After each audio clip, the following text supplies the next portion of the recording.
honorable premier questeur, mesdames distinguées invitées, en vos rangs, grades et qualités, j'ai le plaisir de vous souhaiter la bienvenue d'être parmi nous pour découvrir le parcours que 5 parmi nous ici ont eu à gérer et à subir. C'est donc avec un profond sens des responsabilités, mais aussi avec une réelle fierté stratégique que je vous souhaite la bienvenue ici ce soir à l'hôtel Elbeau, à l'occasion de la cérémonie de la clôture de la formation au métier de conseiller stratégique. Ce n'est pas simplement une fin, c'est un point de bascule. Lorsque nous avons entamé cette formation, nous n'avons pas fait le choix de transmettre un métier au sens classique du terme. Nous avons fait le choix beaucoup plus exigeant, celui de former des esprits capables d'agir sur le réel, dans des environnements complexes, incertains et contraints. Dès les premières heures, nous avons posé les fondements, celui de l'expert, du conseiller, du stratège. 3 postures, 3 responsabilités, mais surtout une seule exigence, produire de la valeur décisionnelle. Nous avons travaillé la posture, parce que sans la posture, il n'y a pas d'influence. Nous avons travaillé les leviers, parce que sans les leviers, il n'y a pas d'impact.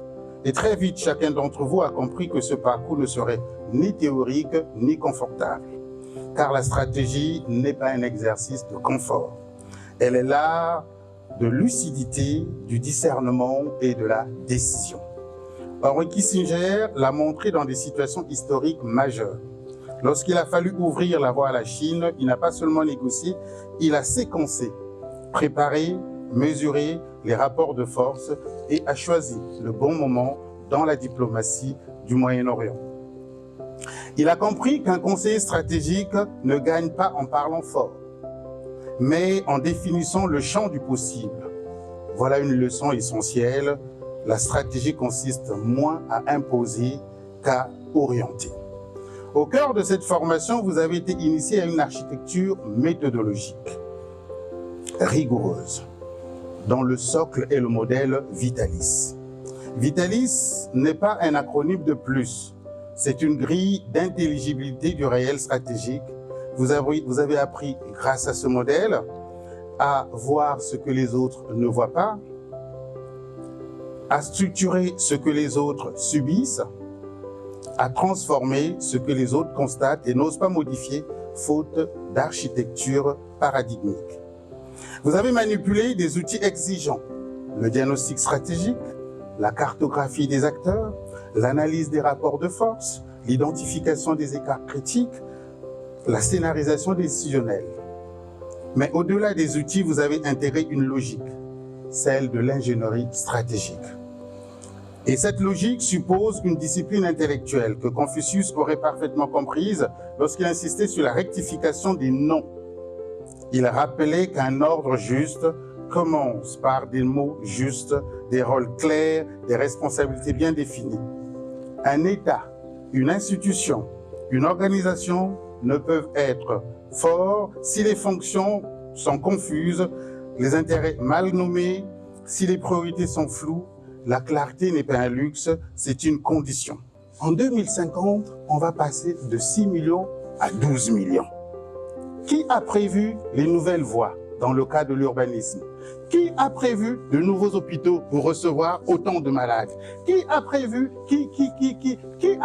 la nouvelle ville dans 25 ans? Ainsi de suite. Parce que nous n'avons pas dans nos langues la projection dans le futur. Notre travail consiste à prévoir demain, à concrétiser demain, à concevoir demain, à préparer demain. Notre travail, c'est de dire, après moi, demain existe, et de refuser le vide. Et donc, ce vide stratégique nous a obligés à créer ce qu'on appelle le cercle des ingénieries stratégiques du Congo. Pourquoi, mesdames et messieurs? Parce que ce que nous célébrons ce soir, ce n'est pas une réussite académique. C'est l'émergence d'un potentiel stratégique. Ce potentiel, désormais, doit être mis à l'épreuve face au réel congolais. Le pays n'a pas besoin de discours supplémentaires. Il a besoin de décisions mieux construites. Il a besoin d'analyses plus rigoureuses. Il a besoin d'acteurs capables de transformer les contraintes en opportunités. Ce que vous êtes appelés donc à devenir. Le président Denis Sassou Nguesso nous rappelle par l'expérience de l'État que la stratégie est aussi une affaire de continuité, de souveraineté et de responsabilité historique. À vous, désormais, d'en faire une pratique vivante. On va mettre l'écharpe pour la photo.